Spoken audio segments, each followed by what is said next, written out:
मेहर वोरा साहब, एक सवाल लेके मैं आपके पास आना चाह रहा हूँ। दरअसल होता क्या है कि हम लोग कितने भी इंटरव्यूज़ कर ले, कितने भी चैनल पे व्यूज़ दे दें, तब भी फ़ोन आते रहते हैं हम लोग पास, अरे मुझे किन्हीं अच्छे एक्सपर्ट से बता दो मुझे पैसा कहाँ लगाना चाहिए। तो मैंने कहा देख लो चैनल पर तो आ ही रहा, नहीं नहीं मुझे बता ही दो। तो 1-to-1 बातचीत में लोग ज़्यादा भरोसा रखते हैं। तो मैं समझना चाहता हूँ आपसे, जब लोग 1-to-1 बातचीत करते हैं तो क्या कंसर्न जताते हैं और आप क्या सलाह देते हैं उनको? देखिए, कंसर्न्स लोगों के हमेशा शॉर्ट टर्म रहते हैं कि कल क्या करना है, क्या होगा करके, और हमारा जो भी होता है वो टिपिकली लॉन्ग टर्म रहता है कि भाई वेल्थ क्रिएट कैसे करें। तो उसमें अच्छा, शॉर्ट टर्म क्यों रहता है और रातों रात पैसा बनाना चाहते हैं ऐसा? हाँ बिल्कुल, क्योंकि हम तो स्टॉक मार्केट को एफडी की तरह ट्रीट करते हैं, रोज 1% बनना चाहिए उस तरह से बट वो ऐसा होता नहीं है रियल लाइफ में। तो हम फिर बेसिकली डिस्कशंस को इसी तरह प्रेजेंट करते हैं, क्योंकि एक चीज़ तो हमेशा ट्रूथ यही है, सही सच यही है कि ये ट्रम्प टैरिफ है या और भी कुछ है, बाजार हमेशा अनसर्टेनिटीज से घिरा ही होता है। कभी करेंसी की इश्यू होती है, कभी जापान बॉन्ड मार्केट टूट जाता है, कभी जापानीज येन टूट जाता है, या तो कभी ऑपरेशन सिंदूर हो जाता है, फिर टैरिफ्स हो जाते हैं। हमने ग्लोबल फाइनेंशियल क्राइसिस देखी, कोविड देख लिया। तो मैं एक ही सलाह दूंगा कि जो इंडियन मार्केट्स हैं, and this is even compare to China जो हमसे 5 गुना बड़ा हो गया है in terms of GDP size, stock market point of views returns नहीं दिए हैं 20 साल में। और इंडिया जिसने steadily, slow and steady wins the race वाली जो बात है, हमने स्टेडीली ग्रो किया है 6 to 7% कंपाउंडेड पिछले 25 साल से। और हमने ट्रम्प टैरिफ से भी बदतर हार्डशिप्स देखे हैं। पोखरण ब्लास्ट हमने देखा है, ऑपरेशन कारगिल देखा है, जो टेक का बबल बर्स्ट हुआ वो देखा है, हमने ग्लोबल फाइनेंशियल क्राइसिस भी देखे हैं, और every time we have emerge stronger, और हमारी जो एक्सटर्नल और इंटरनल स्ट्रेंथ्स है वो बढ़ती गई हैं। तो मेरे ख्याल से वी हैव ऑलवेज लर्नड, हमने हमेशा एडवर्सिटी या विपरीत परिस्थिति से सीखा ही है, और हमने उसका एडजस्टमेंट और करेक्शन करके आगे बढ़े हैं। फॉर एग्जांपल अभी हम जब देख रहे हैं कि टैरिफ्स का इशू आ रहा है, तो हमारी करेंसी हमें हेल्प कर रही है। वैसे डेप्रिशिएटिंग करेंसी अच्छी नहीं होती है, लेकिन इकोनॉमी जो है हमारी फ्लेक्सिबल इनफ है कि उसको एडजस्ट कर लेती है। गवर्नमेंट अभी पिछले 5-7 साल से बहुत सीरियस हो गया है कि ट्रेड डेफिसिट कम करना है, आत्मनिर्भर मैन्युफैक्चरिंग करनी है, और हम देख रहे हैं कि बड़ी से बड़ी कंपनीज इंडिया में बड़े बड़े प्लांट्स अब लगा रही है मैन्युफैक्चरिंग पॉइंट ऑफ व्यू से। तो मेरे ख्याल से ऐसा कोई 5 या 10 साल का व्यू लेने की जरूरत नहीं है। हमारी इकोनॉमी इतनी रेजिलेंट है कि अगर टैरिफ्स का जो डिले भी होता है, तो मेरे ख्याल से we have different ways to get around it. तो शॉर्ट टर्म वॉलेटिलिटी को हमेशा इंडिया में जो है डाउन साइड जब होती है वॉलेटिलिटी, तो हमेशा एक अपॉर्चुनिटी की तरह ट्रीट करें, क्योंकि कुछ भी कर लो, जो हमारी लॉन्ग टर्म स्टोरी है वो हमेशा बरकरार रहती है, उसमें कोई लॉन्ग टर्म चेंज नहीं आते। बिल्कुल आपने सही कहा कि कई सारे ऐसे मौके हैं जहां पे बहुत ज़्यादा उथल पुथल रहा, फिर भी वहां से बहुत ही अच्छी शुरुआत मिली। और एक बात बड़ी अच्छी लगी आपकी कि शेयर बाजार हमेशा ही अनिश्चितताओं से रहता है। ऐसा नहीं कि बिल्कुल सब कुछ सुंदर चल रहा है या बिल्कुल यहाँ से बाजार तो ऊपर ही जाएगा, ऐसा माहौल कभी नहीं रहता। हर समय कुछ ना कुछ इफ एंड बट्स लगा रहता है। सुदीप सर, आपके पास लोग आते हैं तो पूछते हैं कि नहीं कि ये हमारा तो कितना 35% पे रिटर्न दिखा रहा था, अब तो 11% पे हो गया, अब तो कोई कह रहा होगा हमारा रेड पे हो गया, अब तो मैं पैसा डालना बंद कर देता हूँ, जब बाजार ठहरेगा तब पैसा डालेंगे, ऐसे भी लोग कहते हैं?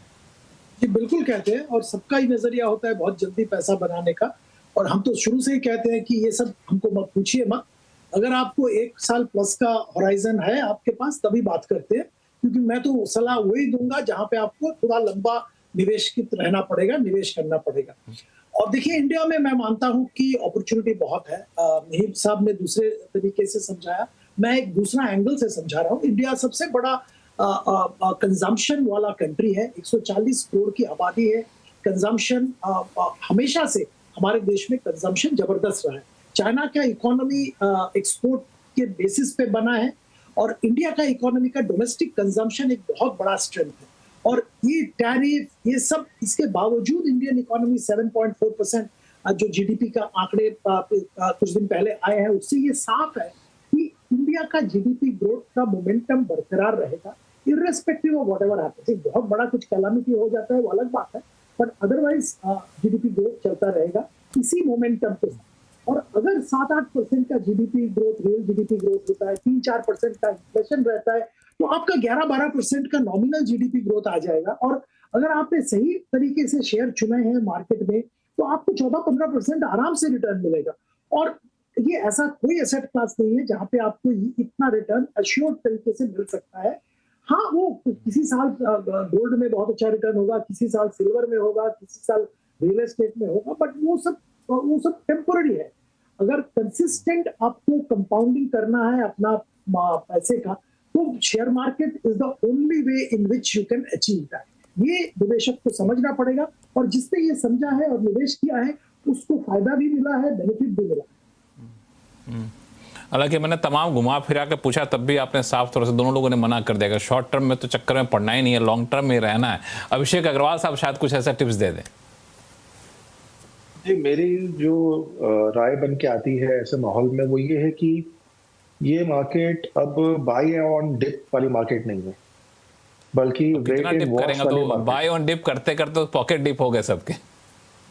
नहीं, वो हम बहुत ही इमीडिएट रिएक्शन देख रहे हैं लक्ष्मण जी, बट अगर हम थोड़े और पहले चले जाए एक ऐसे एरा में जहां रियल करेक्शन क्या होती थी, अगर वो लोगों को पता है, तो मुझे समझ में नहीं आ रहा है कि हम अभी किस चीज को लेकर इतने ज्यादा वरीड है, क्योंकि ऑनेस्टली इतना ज्यादा लोग दरअसल ज्यादातर लोग जो है ना कोविड के बाद वाले हैं जो नए इन्वेस्टर हैं, तो उन्होंने तो सिर्फ उड़ते हुए सूरज को देखा है, गिरते हुए सूरज को देखा ही नहीं है। अब देख रहे हैं तो अब चिंता हो रही है।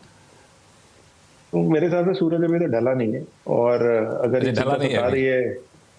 चिंता सता रही है तो फिर वो थोड़ा सा लर्निंग फेज जो है वो होगा। बट पॉइंट कंप्लीट करने वाली बात ये है कि इमीडिएटली बाय करने जैसा मार्केट नहीं है। वॉलेटिलिटी एडजस्ट होनी है इन सारे चीज़ों से जो हमने ऑलरेडी इस आज के प्रोग्राम में कवर किया है, एंड इसे हम मटेरियली इग्नोर नहीं कर सकते कि आज की डेट में जियोपॉलिटिकल रिस्क अर्निंग विजिबिलिटी से ज़्यादा हैवी पड़ रहा है।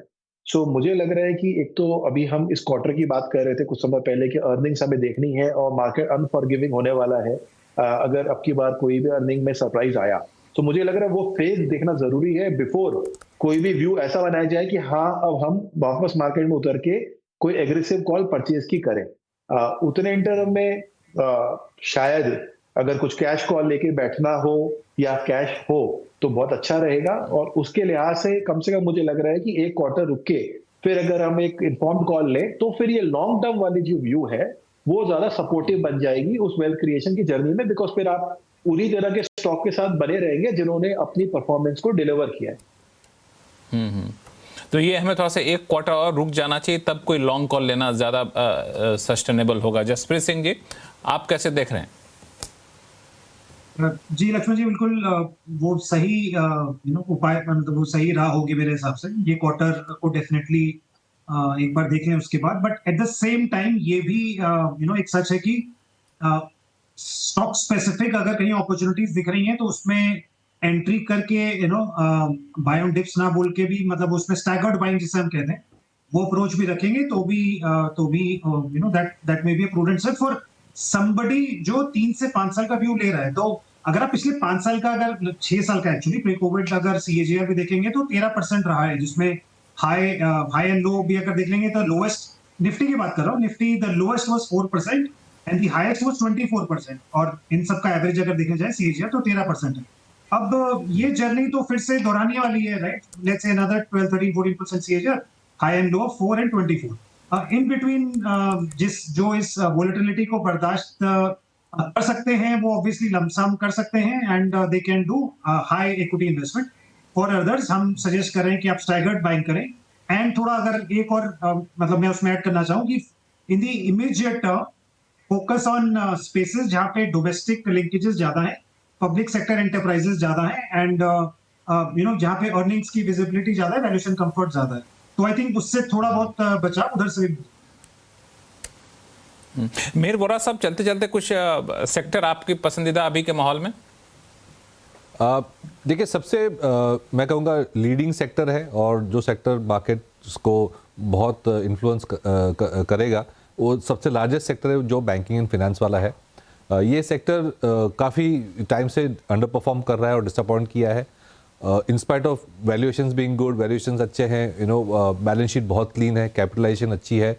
ओनली प्रॉब्लम था कि क्रेडिट ग्रोथ नहीं आ रही है, और उसमें मुझे लगता है ग्रीन शूट्स शुरू हो गए हैं जिस तरह से बैंक्स ने एडवांस बिजनेस एस्टिमेट्स दिए। कहाँ पे? पब्लिक सेक्टर बैंक के प्राइवेट बैंक? दोनों सेगमेंट्स में अच्छे रिजल्ट्स की उम्मीद है in terms of credit growth. Margins में अभी क्वेश्चन मार्क है, थोड़ी बैंक्स अच्छा दिखाएगी, थोड़ी बैंक शायद इतना अच्छे ना दिखाए, बट मेरे ख्याल से जो टर्न अराउंड है वो शुरू हो गई है। और अगर ये जो कंजम्पशन ग्रोथ और क्रेडिट पिकअप हमने देखी है पिछले फ्यू वीक्स में, वो अगर नेक्स्ट फ्यू वीक्स कंटिन्यू रहती है तो ये एक अच्छी ग्रोथ और वैल्यूएशन की बैलेंस वाली सेगमेंट है। और दूसरी जो मुझे लगता है कि बिल्कुल एब्सोल्युटली नेसेसरी है इंडिया के लिए, और गवर्नमेंट का भी फोकस जहाँ है, सारी जो इंफ्रास्ट्रक्चर और मैन्युफैक्चरिंग वाली जो कंपनीज हैं इंक्लूडिंग कैपिटल गुड्स एट्सेट्रा, जहाँ पे हमें फिजिकल एसेट क्रिएट करने हैं, आत्मनिर्भरता की जो पुश PLI वगैरह से गवर्नमेंट दे रही है, और डिफेंस वगैरह में जहाँ पे गवर्नमेंट अगेन आत्मनिर्भरता और ज़्यादा से ज़्यादा एक्सपोर्ट्स और प्रोडक्शन की बात कर रही है, वो डोमेस्टिक वाली जो सेगमेंट्स हैं उसमें भी हम पॉजिटिव हैं। लेकिन कुल मिलाकर मुझे लग रहा है कि आप सब लोग इस बात पर एकमत है कि आप पॉजिटिव कहीं रहना भी है तो ऐसे सेक्टर से दूरी बना कर रखें जो ट्रम्प टेंट्रम से प्रभावित हो रहा हो सीधे तौर पे या फिर दूर दराज तौर पे, अपने में ही काफ़ी पोटेंशियल है, वहाँ पे आप इसका फोकस रख सकते हैं।